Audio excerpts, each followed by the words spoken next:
এই যে শুনুন, হ্যাঁ বলুন। আপনি একটু সরে দাঁড়ান। আপনি একটু সরে বসুন। আমার অসুবিধে হচ্ছে তাই বললাম। আমার সুবিধে হচ্ছে তাই দাঁড়ালাম। অসভ্য, সভ্য, ন্যাকামো, জ্যাঠামো, ইডিয়েট। ক্লেভার। আপনি কি ভদ্রলোক? আপনি কি ভদ্র মহিলা? আপনার সাথে কথা বলাই আমার ঘাট হয়েছে। আপনার সাথে কথা বলা আমার পুকুর হয়েছে। বাসের মধ্যে সিন ক্রিয়েট করবেন না। আপনি বাসের মধ্যে সিন ওপেন করবেন না। দেখতে তো একেবারে ভিলে। আপনাকে দেখতে কি ডামরি হেলেন?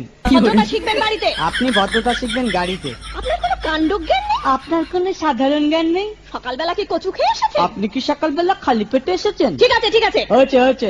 একটা মেয়ের সঙ্গে ঝগড়া করতে আপনার লজ্জা করে না? একটা ছেলের সাথে কথা বলতে আপনার ভয় করে না? কি আশ্চর্য, কি অপূর্ব। দেখুন ধৈর্যের বাঁধ ভেঙে যাচ্ছে। শুনুন, ধৈর্যের বাঁধ আমার শক্ত হচ্ছে। মুখ সামলে কথা বলবেন। আপনিও কথা ঠিকভাবে বলবেন। আপনি নামুন তো। আপনি উঠুন তো। ঝগড়া করা কি আপনার নেশা? ঝগড়া করা কি আপনার পেশা? এই কন্ডাক্টর, বাসটা বাঁধো, আমি সামনের স্টপেজে নেমে যাব। এই যে ম্যাডাম, নেমে তো যাচ্ছেন, নামটা বলবেন। অসভ্য। এটা তো